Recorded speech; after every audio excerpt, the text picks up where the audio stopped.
Shalom Obracha. Vous vous rappelez, on a vu l'enseignement du Zohar à Kadosh qui dit que lorsqu'on dit du Lachon Hara, de la médisance, on réveille le Satan qui critique déjà la personne qui a parlé, et également le Satan, il va critiquer tout le peuple d'Israël à cause d'une personne qui dit du Lachon Hara. S'il y a quelqu'un qui dit du mal sur les Juifs, sur le Ham Israël, sur un Juif, alors on éveille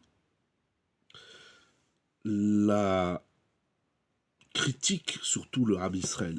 Il dit le Chafetz Chaim, celui qui a en mémoire ces propos du Zohar Kadosh, il sera rempli de crainte, il va trembler lorsqu'il ouvre sa bouche sur quelqu'un. Chaque fois que tu ouvres ta bouche sur quelqu'un, tu ouvres ta bouche sur toi. Tu ouvres la bouche du Satan sur toi, c'est de Rav et Hayom. Par le Lachon Hara, on réveille le grand Mekatreg, l'ange qui condamne le clan Israël.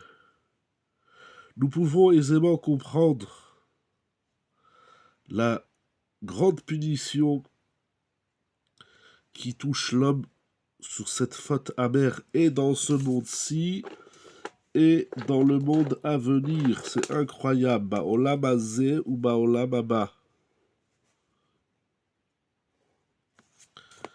C'est pour cela que David Amelech nous a dit celui qui veut la vie dans le monde à venir et la vie dans ce monde-ci, ba'olam haba ou ba'olam hazeh, la première chose à faire, c'est de garder sa mauvaise langue. De garder sa langue de dire du mal. Combien devons-nous avoir honte devant Dieu, dit le Chafetz Chaim. Voilà qu'Akadosh Baruch Hu, nous avons prié à Rosh Hashanah devant Dieu pour qu'il ferme la bouche du Satan et de tous les accusateurs, alors que nous-mêmes nous ouvrons notre bouche pour dire du mal. Et ainsi nous éveillons la bouche de tous les accusateurs. Il finit ce deuxième chapitre avec une prière. Que Dieu place parmi nous l'amour, la fraternité, la paix et l'amitié. Faisons attention, soyons vigilants de ce qui sort de notre bouche. Il faut bien comprendre, ainsi ouvre le Chafetz Chaim le troisième chapitre de Shmirat HaLashon. David Amelech, il nous dit que la vie éternelle dans l'Olam Haba et également le bonheur dans l'Olam Hazé dépend de notre langue. Pourquoi? Nous savons, dit-il. L'âme, la Neshama, s'appelle Nishmat Chaim, l'âme de vie.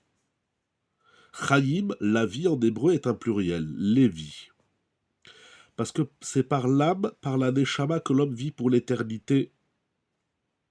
Alors que celui qui dit du Lachon Hara, c'est incroyable ce qu'il dit ici, ou Baal à Lachon Hara, celui qui médit Nishmato Akdosha, sa sainte âme, Mistaleket Mimenu Avurze.